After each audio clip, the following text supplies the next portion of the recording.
তুলে ভোট দিন। মুর্শিদাবাদের তৃণমূলকে খবর দিন। এবারে ডাক্তার নির্মল সাহাকে জেতান, মোদিজির কাছে পাঠান। রাজনীতি ঠিক করবে এই মুর্শিদাবাদ, এই লোকসভা নির্বাচন।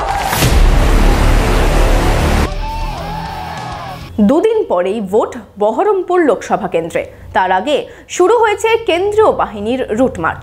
শুক্রবার বিকেলে দৌলতাবাদ থানা এলাকার বিভিন্ন জায়গায় চলল কেন্দ্রীয় বাহিনীর রুট মার্চ। মনোবীক্ষণ পলিক্লিনিক, চিকিৎসার জগতে এক দশক। এখন এখানে সব বিষয়ে ডাক্তারবাবু একসাথে তলায়।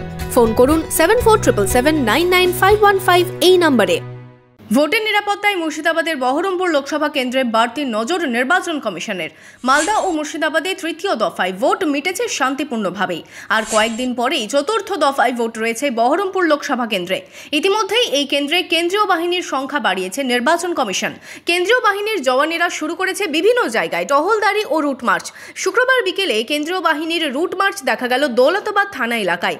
এদিন বসন্তপুর, রামেশ্বরপুর, অভিরামপুর, কালুপুর সহ বিভিন্ন জায়গায় চলল কেন্দ্রীয় বাহিনীর রুট মার্চ। রুট মার্চের পাশাপাশি এদিন কেন্দ্রীয় বাহিনীর জওয়ানেরা বিভিন্ন ভোট কেন্দ্র ঘুরে দেখেন। এদিন কেন্দ্রীয় বাহিনীর সাথে ছিলেন মুর্শিদাবাদ ডিএসপি হেডকোয়ার্টার তমাল কুমার বিশ্বাস, আইপিএস রাকেশ অকলকার, দৌলতাবাদ থানার ভারপ্রাপ্ত আধিকারিক দীপক হালদার।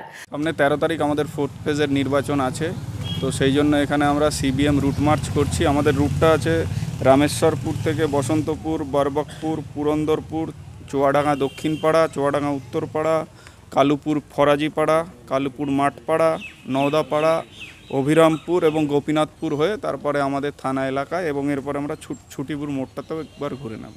ভোটের আগে বহরমপুর লোকসভা কেন্দ্রের বিভিন্ন জায়গা থেকে উদ্ধার হয়েছে একের পর এক বোমা। মুর্শিদাবাদের বাকি দুই কেন্দ্রের মতো বহরমপুরেও ভোট শান্তিপূর্ণ করার চ্যালেঞ্জ নির্বাচন কমিশনের কাছে। তবে কেন্দ্রীয় বাহিনী ভোটারদের অভয় দিতে এলাকায় এলাকায় চালাচ্ছে route march. Bureau report, imagine community media.